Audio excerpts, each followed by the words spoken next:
we formed the group, I think I was about 14. And the reason why we called it Magic Tones, because our harmony was so tight. I said, hey man, we sound so good, it sounded like magic, and it was. I'll never forget. That was Richard Allen, whose folks owned Allen Supermarket out in Inkster. That was Arthur Cartwright. That was Charles Wilson. No, before that was Charles Wilson. That was James Shackelford. He left and went to California, used the bass. And that was, Albert Singletary and myself, 5-man group. And like in the summertime, we started rehearsing wherever. And it was during the era of the groups. The Dominoes, Midnighters, Drifters, Flamingos, Moonglows, and we sung all of their songs. We sung songs that were out. I am the Japanese Sandman, and the group come back and say, you looking like a Japanese Sandman, and then it start off singing, you go ring, ding, ding, dong, ring, this thing, you know.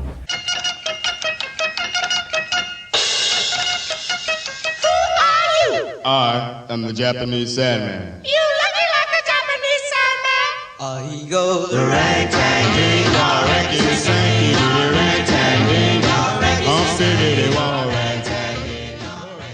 It was great. And so we got so popular in Inkster, Allen, who owned the Allen Supermarket, he wanted to be our manager. So we put on our very first show out there at the Melody Theater, and we packed it. And I mean, that's a big theater too. I guess everybody in Inkster, all the young people came. Then we got a chance to get a couple of record deals, and everybody copped out for different reasons. I was really upset about that. You know, I was living in foster home at the time anyway, and I wasn't very happy. I had tried to run away quite a few times. So I said, well, shoot, you know, we get this going, gone. So after that didn't happen, I went on in service and I tried to get something going in there. They kicked me out. Yeah, it was rough. I ran into discrimination down there. Yeah, big time, and I ran into it. Put us in heavy work duties and stuff like that and gave our orders to the white boy. And so I said, shit. I got real pissed then. You know, I already had chip on each shoulder when I went in there from home, you know. But when I got out to service, I got a little room in the hotel out there in Inkster.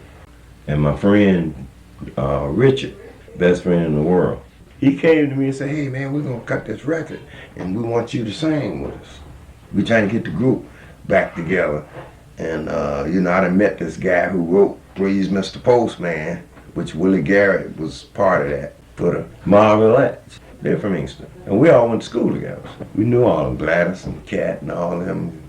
So I got with them, coordinated all the background and stuff, and we cut it.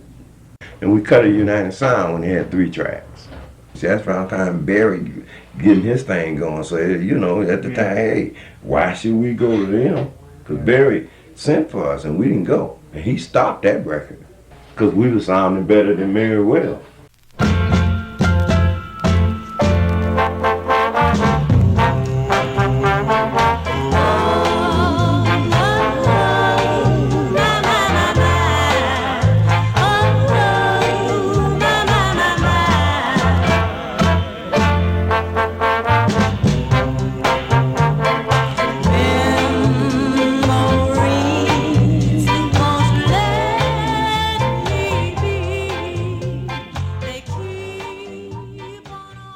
Willie Garrett, he wrote some and produced us. I said, look, we should name this Deborah Hill in the Magic Tones. Supposing Deborah quit, then we got to replace a Deborah. So he didn't listen. And sure enough, she let her family talk her out of it. She quit with the record out. Wasn't that crazy? So then we cut Seesaw.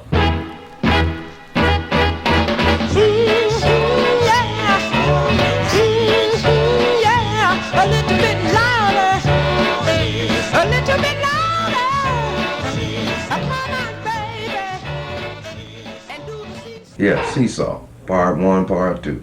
Where did you actually record those? United Sound, all 3 of them. And guess who arranged them? Paul Rising. Because it was a bunch of us around town that used Paul Rising as arranger for for our songs. And we cut a United Sound when they had 3 tracks. They played part 2 of Seesaw. That was the part that hit. And I was leading it. Part 2's slightly faster. It took off good, and I think Barry stopped that too. After Seesaw, I picked up a guy named Paul Willis. Great big old fat guy, he weighed about 3 something, 6'5", come from Missouri, smelled like a billy goat. One of the highest voices you ever want to hear, bro. That's the baddest cat I ever heard. He could sing anything from Reverend C.L. Franklin to Curtis Mayfield. He had that kind of range, man. Albert Singletary came back, and that's when we got to get a little closer. We cut that in the pig pen. It was 3 of us, and boy, we was bad. Oh, I believe that I got to get a little closer. Oh, I believe that I'm closer to you. Oh, my darling. This was a hit. Got to get a little closer. Baltimore and all I know there's Washington, Virginia. Because I remember me, Paul, and Al Singletary, we went and did some shows. That's when we started doing shows. We did a few things in Baltimore. They weren't clubs. It was like a little theater or something where they had shows. What's his name? The man. Percy Sledge? Yeah, we all did the show that year in Baltimore. We worked all these clubs in the city, man. 20 Grand, High Chaparral, Parrot, Chit Chat. But Al left after Got to Get a Little Closer. After Al left, that's when I got Joe. We cut How Can I Forget You, me, Paul, and Joe Connors. Before that record come out, Joe got himself killed out of Belle Isle. His woman stabbed him to death. And the record came out the next day. And he was leading the song, so they just kind of scrapped that.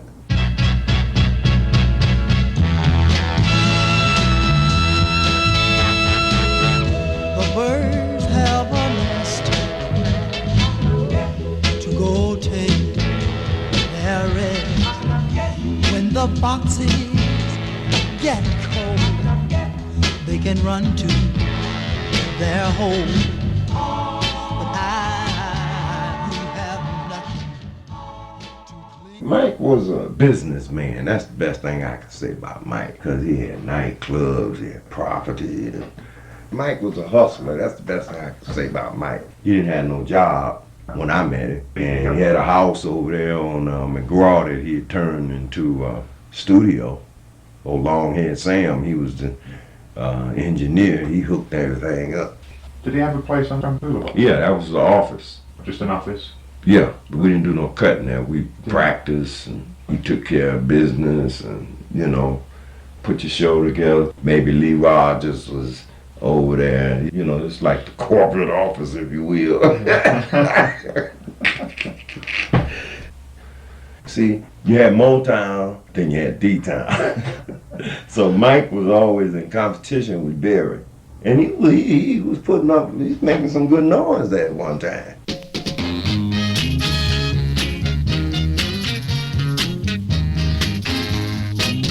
Lord, if anyone's uptight, I love the time of sight. Getting along all right, it's me, my baby. Lord, it's me, my baby. If anyone has got a whole lot of love. After we lost Joe, that's when I went and got a little Tyrone Barkley. That's when I got tired of the 2 Tyrones. Call him Big Ty and Little Ty because both of them had the same name. One was tall, one was short. Big Ty, Tyrone Douglas, Mike Hanks begged me to let him in, I guess because he was his friend. He couldn't sing for my money. And it stayed like that for a while. Was there any particular reason why you went away from Mike Hanks? Yeah, because we didn't like what he was doing for us. Well, he was cutting all these other people and, you know, keeping us on hold. Well, forget you. We can write ourselves and produce ourselves, and that's exactly what we did. With Great Day, that was my first project. Wrote and produced it, me and Paul. But I really produced it. Paul helped me write it. When did you cut that one? We cut that, first we cut in Rambrock's building, the basic track. After Sam set up something over there, and then I got, his last name was Allen, but he used to work for Motown. He was an arranger. I got him to arrange Great Day and Look Away for me. And that took off. Yeah, it did well. A great day is coming. A great day is coming for my girl and me, when we shall be together for eternity. When our love started, it wasn't very strong. I did a lot of things that I knew were wrong, but now we're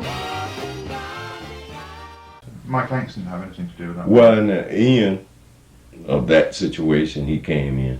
See, we tried to tell him, you know, don't let the cat in. Yeah, because he's just going to tear up things. So they let him in. So after I did Great Day and Look Away, didn't do nothing else with Ramrock. Then we got back with Mike. Who sings lead on Together We Shall Overcome? Three of us. Me, Paul, and Lil Ty. Well, we cut that in Magic City on a 4-track.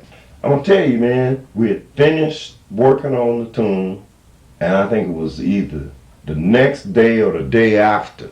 That's when Martin got killed. And I called Mike Hanks and said, well, look, man, we got the perfect record for this situation. So he sent me down to United Sound. I went down there and mastered it, put it out next day. And then Coachman was the first one to play it on his amplification. That's how the record got going. He was playing it over his thing. And then he called Mike and said, man, I'm selling them fast as I can get them. And at the time, Archer was printing over on Davison, Archer Pressing Company. And so Mike was making money, you know, distributing them himself. And it got good to him. And it got so good till he missed the big deal by trying to get all the money on the little deal. It came out in that April with Fun to Be Young on one side. Yeah.